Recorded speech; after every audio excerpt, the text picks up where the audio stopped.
おはようございます。おはようございます。本日はどのような現場に行かれるんでしょうか。本日はですね、とある集合住宅なのですけれども、一人の男性が孤独死されていたという物件でございます。ご依頼者様は、そこの物件に以前住まわれていたご長男さんですね。遺体の損傷腐敗もかなり激しかったようで、刺繍も結構ひどいという。その物件ちょっと立て続けに3名の方が亡くなられているとお聞きしております。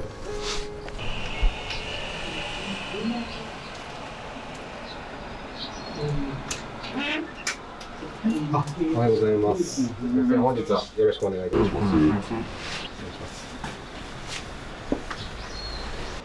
お部屋の状況とかですね、拝見させていただければと思います。お父様がお出になられたことで、場所はどちらの方になるんですか？場所はトイレの中で亡くなってまして、こちらになります。ああ、なるほど。はい、よろしいですか？はい。ああ、なるほど。第一発見者は親族です。あ、ご親族のこと。はい。びっくりされたでしょう。そうですね、開けたら、音がびっくりしたですね。だいたい死後何日ぐらい経過された1週間です。その週にたまたま台風があったので、気温がちょっとその週高かったっていうのもあって、腐敗がちょっと早まったという感じ。もう1週間で全然ご本人様かわからないぐらいの。そうですね、警察の方からも見ない方がいいと言われたんで、かなり傷んでたと思うんですね。お父様はお一人でこちらの物件に？そうですね、一人で住んでました。もともとはご実家ですか？そうですね。もともとは、私含めて4人で住んでたんですけど、お父様とお母様と、私と弟と4人で住んでます。で、お母様は2019年の2月に亡くなりました。はい。ヒートショックでしたね。お風呂場で倒れて、で救急車を呼んで、あちらのお風呂場で。はい。弟様は私の1個下なんですけど、はい。弟もその母親の翌年の誕生日の日に自殺しました。自殺されて。その母親が亡くなった時に相続が発生しまして、その相続をめぐって父親と対立があったんですね。父親からすれば、弟その時働いてなかったんで、働いてない人間にその相続の金を渡すのは抵抗があったんだと思うんですね。だから独り占めしてしまって、私も父親とも会わなかったし、弟は父親とこの家の中でずっと争ってやってたんだと思うんですけど。お父さんはびっくりされてたんで、ショックというか。おそらく整うよみたいな感じちゃいますかね。逆に。働いてなかったし、いざこざずっとやってましたから、助かったと思ってるんじゃないんですかね。息子さんが亡くなったことで。これ見たときは、さすがにその時は寝れなかったですね。ショックに。クズの家ですか？それに対してでしょうね。お父さんに対しての怨恨というか。そうですね。それに対しては私は何も、その通りやなと思ってます。お父様みたいな。その相続で。どうしてまたそんなね、相続で。普通の話ですよね。何の問題も起きなかったのに、何の経験でも私も、未だに不思議で仕方がないです。お父さんはもともとどういうご職業というか。特許の方の仕事をやってましたね。会社の中にある特許室の中の一員みたいな感じです、ね。なるほど。結構、あれですね、学歴というか。高学歴ですね。だから、学歴に対する自慢がありましたね。給料が高いと、プライドが3本センターだったんで。プライドが。はい。これ、ご確認されたのって最近ですか？私が警察からDNA 鑑定で合致して、で、遺体引き取りの日があったんですけど、そこから2日後だったかな。に、鍵もらってやっと入れるようになって入ったんですけど、で、2階上がって弟の部屋に来た時に、これが書かれてて、これちょっとショックでしたよね。自分で実際働いて稼いだお金で家買って、自分の壁にこんな書くかって普通書かないですからね。そうですよ。ここに至るまでっていうのはやっぱり相当なものがあったんやろうな、っていう。腹立ってたんでしょうね。これを見てね。最後飛び降りる前にこれを書いて、飛び降りていったんだと思うんですけど。こ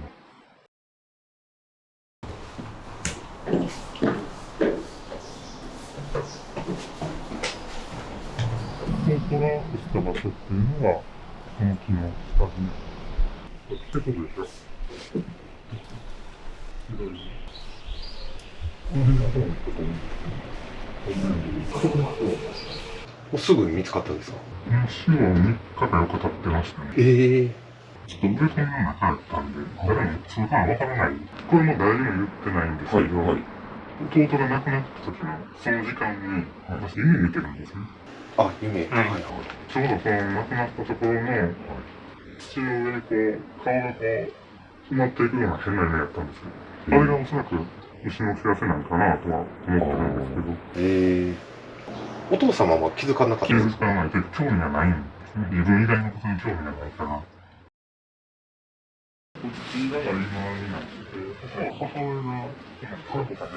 あ、お母様が。私もここは7年ぶりに入ったんですけど。7年ぶりですか？そうですね。もう全然、じゃあこちらのご実家には出入りされてるんですか？そうですね。こちらの、あちらの絵は、あれはお母様ですか？そうですね。ああ、なるほど。上手です。ここはもう父親がメインで使ってたんで。ああ、お父様がお仕事とかで。そうですね。ほとんどの趣味だけに使ってたと思いますね。趣味ってどういったような趣味？ダンスに覚えてますね。ダンスですか？ここは没頭するタイプでしたね。僕は釣りにハマってたし。何か残しておくものとか、取っておきたいものとかもしあれば、まあ、貴重品とか、もちろん我々が見て、あ、これはちょっと処分したらまずいなっていう、まあ、銀行のお通帳とか、重要書類とか、契約書類はもちろん受けておくんですけれども、その他何かありですか？特にないですね。お写真とか、家族とかの思い出とかは？処分しなくていいですか？重いですしね、気持ちが。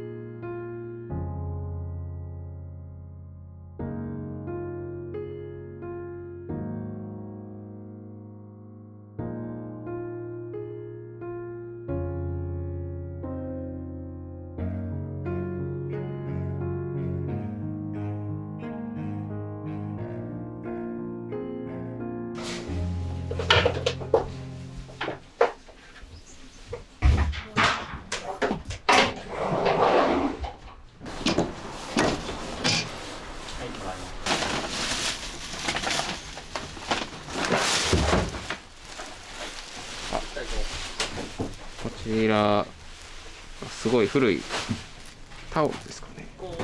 付近が出てきましたね。1966年。貴金属、商品、私のカバンの中から出てきているので、まとめてお客さんに確認していただくために置いていきます。浅野さん。こういうスーツのポケットとかに結構小銭入れられる方多いんですけど、こういうところを見て、お金が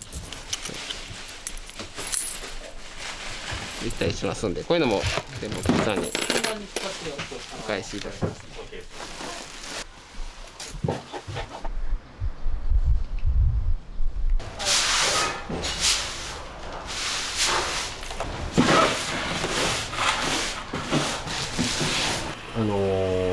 まあちょっとトイレも古いということもあるんですけれども、体液が便器の下にもう隙間にも侵入している状況です。なかなか入り込んだ汚れっていうのはちょっと体液が取れないので、もう便器ごと取ってしまいます。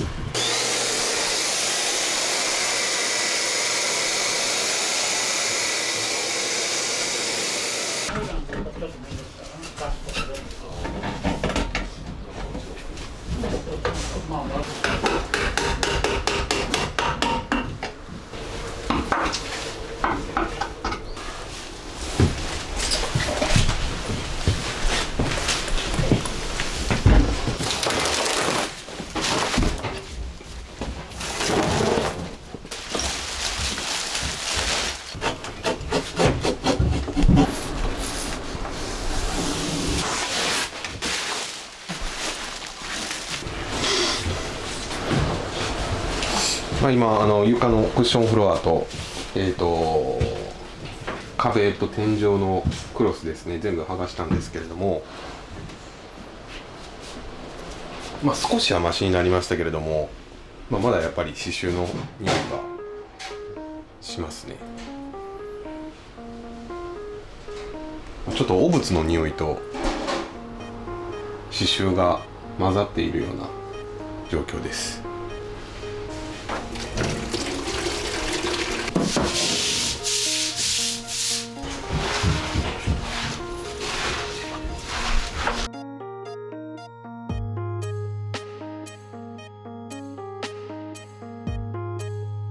では作業終了しましたので、ご確認の方お願いします。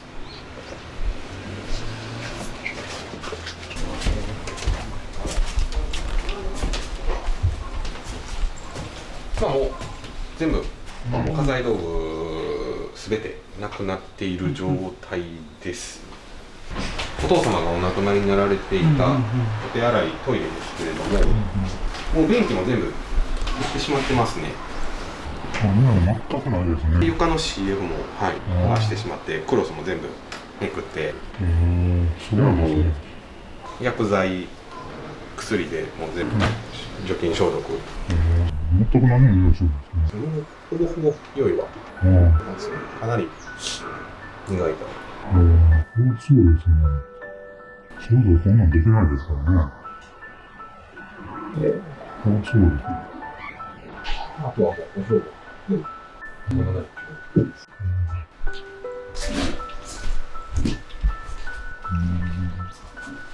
部何もないです。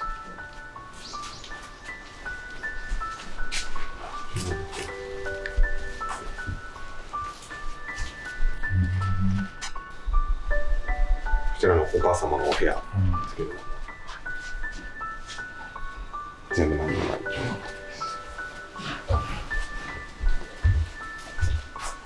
で次お2階、こ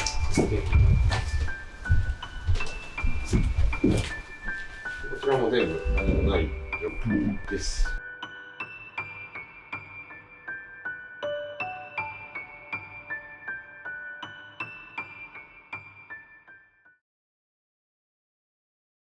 弟様が残された遺書はお父様は見られたんですか？見てますね。お父さん見られたんですか？見てます。1つの前とかもタップして、捨てて、最後の部分だけを残してました。そうなんですか。長県警の刑事の人からは、便箋7で7名で、遺書が書かれてましたっていう聞いた書きで、先頭の部分は父親に対して恨みが書かれてました。一番最後の部分だけね、何も当たり前のないように書いてますから、最後だけ残して、それを真実の部分にしてましたけど、そうなんですか。肝心な部分にしてなかった。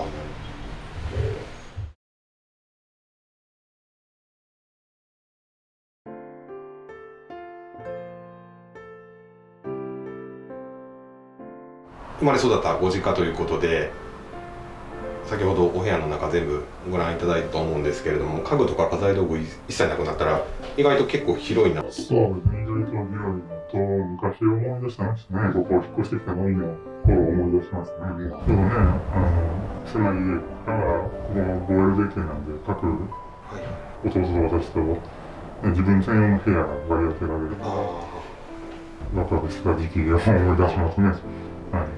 結構家族仲良かったりとか。そうは仲良かったですね。今回、ご依頼に至った経緯とかって、弊社のことどのように？もともとインターネットで動画を見てたんですね。YouTube で。しかも長谷川さんがソウルの人まで持ってるじゃないですか。もともとあれですか、ご覧になられてたというか、こういうことになる前から動画とか見ていただいてたんですか？そうなんじゃないかなと思って。今回の現場のような孤独死が至る所で現実に起きております。孤独死はこれからももっと増えていく可能性が高いです。皆さん、できる限り家族や大切な人と連絡を取り合ってください。話を聞いてあげてください。優しく手を差し伸べてあげてください。こういったほんの小さなことが孤独死を防いだり、自殺の予防になることがあります。これ以上こんな悲しい出来事を増やさないために、心に留めておいていただければと思います。